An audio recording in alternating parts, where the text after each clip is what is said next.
Hey, what's up, Fishbox friends? What's up, Fishbox friends? How y'all doing? Happy Friday, happy Friday. Hope you guys enjoying the day. Of course, hope you're enjoying the summer. It's starting to smell a lot like back to school right now. I woke up this morning, it's probably like mid-70s here in the morning in Philly, and it's smelling like the kids about to go back to school. It's smelling like pumpkin beer, pumpkin everything. It's smelling like football season is right around the corner, and of course, right around the corner from that's gonna be holiday season. So let's try to enjoy the rest of the summer when we can. And I'm gonna do something a little different today that I haven't done in a while, which is gonna be a Q&A.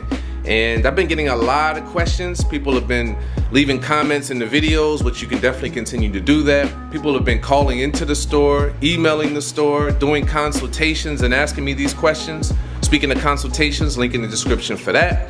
But what I figured is I would go through a lot of the questions, some of the more important ones, some of the more interesting ones that I get in the last few months, or at least since the last time I did a Q&A. And hopefully some of those answers that I give will be a little helpful to you guys. So continue to ask questions, continue to shoot me them. Even if I don't answer them right away, I'll try to add them to the video. And if I get enough questions, I'll definitely prioritize those ones and add them to the video. So let's jump right into it.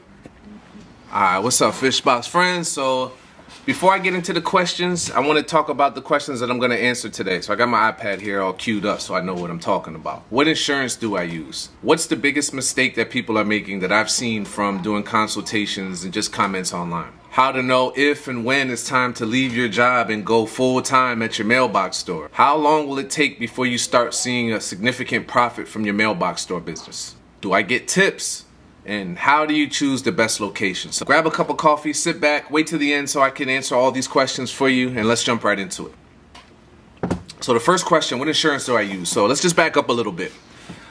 You should not be running your store without insurance. At the very least, you should have some type of insurance that covers slip and fall, flood, fire, things like that. I started out using Next Insurance, but they emailed me about a year ago letting me know that Next is no longer covering mailbox stores, which was a shame because it was easy to sign up. You could sign up right in the app. You could pay for your premiums right in the app. I think from the time I opened up the app and downloaded it to the time that I had insurance was like maybe a half an hour. It was really quick. So unfortunately, I don't have that anymore, so I had to move to something else. And this isn't an ad for any of these companies. This is just what I use. And so the company that I use for my insurance is The Hartford. We have general insurance, which covers things like slip and fall, accidental injury, floods, fire, all that typical stuff within your mailbox store, up to like $1 million. So it's a decent amount, and it's relatively inexpensive. But I also added on property insurance to be able to cover the packages, and that goes up. Our insurance goes up to $100,000 for that. So I'm thinking in the future I'm probably gonna up that because we're starting to get more and more packages, which means that things are getting more and more valuable. So to be able to cover all that stuff, I want to have more insurance. But I think that's a good baseline for the insurance that I have now. And you know, shout out to Mason from Postal Pros. He pointed me in the right direction when it was time for me to get some new insurance. So shout out to you, brother. So the next question that I want to answer is, what's the biggest mistake that I see people are making? And it's a really fixable problem, you know, to believe it or not, is that some people are thinking big, but they're not starting small enough. And let me explain.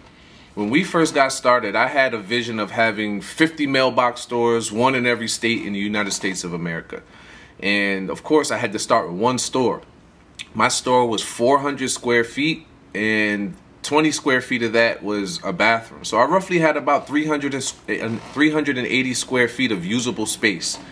And we were able to do very well. There was times we had 3 people working out of that store, and that store was paying all my bills and allowing me to live a lifestyle that was very humble, but I was able to live a lifestyle.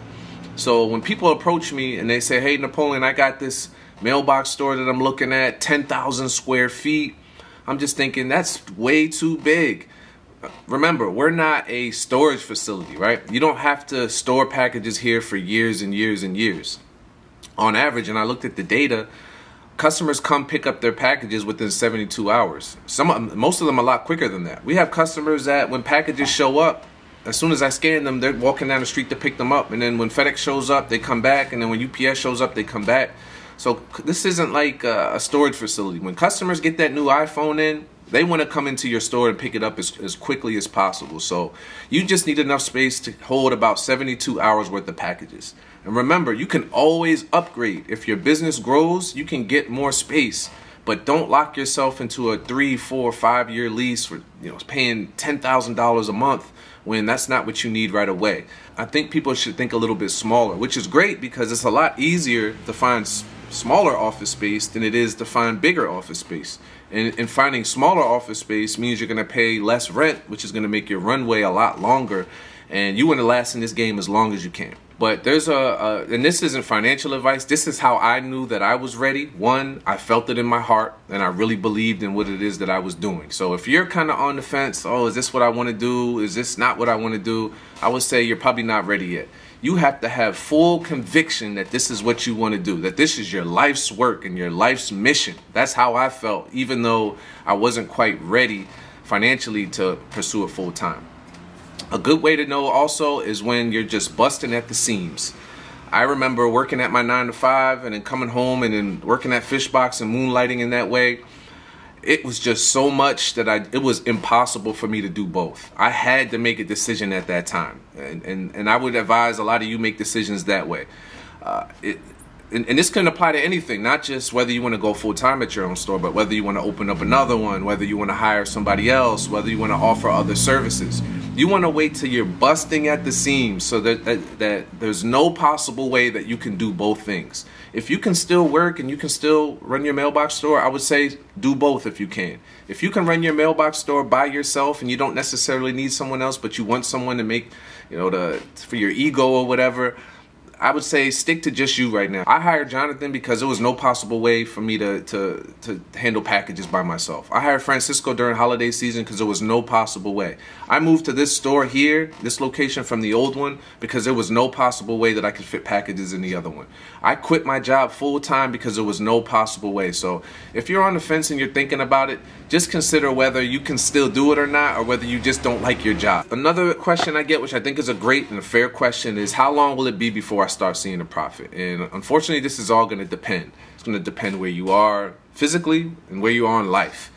I started working by myself, and I've told the story many times, but I was living in the back of the Fishbox store when I was starting my business. I didn't have enough money to have an apartment and to have my store at the same time. I didn't have enough money to pay anybody. So I would wake up in the morning, 7 o'clock in the morning, shower, get ready, because there was a shower in the old Fishbox store. And then I would go to the front of the mailbox store, open up the curtains, and there would be customers sometimes waiting outside. They say, hey, were you in there the whole time? And I had to make up some silly excuse because I was embarrassed to admit that I was living in the back of the Fishbox store. So for me, living that lifestyle and living that way, it took between 3 and 4 years for me to start making more money than I was losing. If you're going out by yourself and you're running the store by yourself and you don't have very many responsibilities financially, it might not take you 3 to 4 years. It might take you maybe a year or two, maybe less. If you have a team of people and you have that 10,000 square feet office that I was mentioning a little bit earlier, it might take you 10 years before you start seeing a profit. But what you want to focus on early on is keeping your expenses as low as you possibly can. You do not want to be going to Starbucks every day when you're starting your mailbox store. Get you a coffee pot and brew your own coffee. You do not want to spend $5,000 on a sign. A sign doesn't really matter. I spent 20 bucks on the stickers that we have on our windows now, and that gives me enough money to reinvest back into the business. You should not be having 10 people working at your store initially. You don't need that many people. You're not even going to have 10 packages or 10 customers. You shouldn't have more employees than customers. Let's put it that way. You should also, which might be counterintuitive, taking some of the money that you would be spending on other things and pouring that into marketing. Marketing is something that a lot of people don't think about when they're getting their mailbox store started, and you need to have some type of budget. Even if it's $5, $10, $50, $100 a month, you need to have something to be able to invest so you can convince people to come into the door, so you can get people to notice you. So how long is it going to take before you see a profit? It took me 3 to 4 years.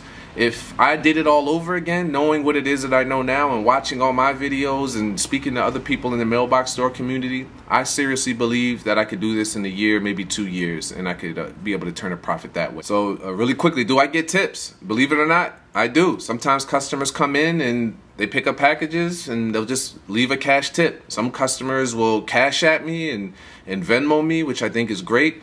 Sometimes when we carry packages out to the car and the packages are really heavy, customers will give us something. And it's not something that happens often. Believe it or not, my brothers get more tips than I do. If you run your own mailbox store, I'm sure you'll get tips if you go above and beyond. Tend to get more during holiday season, which I'm sure you can understand why. But yeah, I do get tips, and hey, if you want to give me a tip, here's my Cash App right here. All right, and the last and final question, if you stuck around this long, salute to you. This is one of the biggest questions that I get. What are some tips that you can use to choose a great location? Now, I don't know where you're located. I'm located in the middle of Philadelphia, which is a huge city, one of the biggest cities in America, one of the biggest cities in the world. So how I would choose a location, considering where I'm at right now, might be different than you if you're in, like, I don't know, out in the suburbs of New Jersey or in Arkansas or something like that. So if I was in a metropolitan area or in some type of area that had a high density of people, the first thing that I would be looking for would be a corner space. If you can have a corner space like we have now, where there's a stop sign or a stoplight where people are forced to stop at a certain spot, think about it. When you pull up in your car and you stop at a stop sign or a stoplight, the first thing you do is, you know, some people look at their phone, but most people, they're looking around, seeing what's in the neighborhood, but they only do that once they stop. So by being right on the corner, right next to a stop sign or a stoplight, is gonna allow more people to see that there is a business there and that they could potentially use yours. Another thing I would consider is being next to a bus stop. A bus stop is a great place to be next to because people stand there all the time. We have one right outside here. It stops pretty much every 5 minutes, and people get dropped off and they stand there and they're gonna look around when they're waiting for the bus, right? They're gonna, what's that business over there? And they might even come in and ask you some questions. Another thing I would consider is being next to a core business within the community. And I mean like a bank, a laundromat, a coffee shop, even better. We have Rally, shout out to them, right across the street.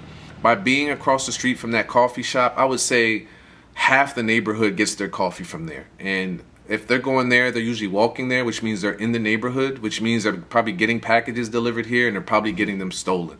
So if you're close to like a laundromat, a bank, a coffee shop, or a grocery store, something like that, that will be a great location, and that'll be some free marketing for you because people will be coming in and checking out your place. Another thing I would do is I would look for places that have been on the market for a very long time. And I would say longer than a year. This space that we're in right now, believe it or not, was on the market for like 395 days, over a year. And when something's on the market for a long time, it gives people like you and I that are looking for office space a little more leverage, right? Because whether something's on the market or not, the person that owns that location is still gonna have to pay the mortgage. And they're desperate after about 6 months. So after a year, they're really looking for somebody, which is gonna allow you to have, you as the tenant, to have more flexible terms. Maybe you can say, okay, instead of a 5-year lease, maybe I want to do a 3-year lease. Or maybe you want to have a 5-year lease, so you have more negotiating power. Maybe you can have more power in the setup of the store. You can have them help you invest to make the store how you want it to look. And lastly, something that I would look into is whether there's another UPS or FedEx or USPS close to you. If they're too close to you, I should say. So if you're looking for a location and it matches all the criteria I just mentioned, but there's a UPS store and a FedEx store right around the corner, which is the situation I have, you're not going to be eligible to get FedEx or UPS because you won't get approved unless you go through something like Package Hub or something like that, which that's a different story.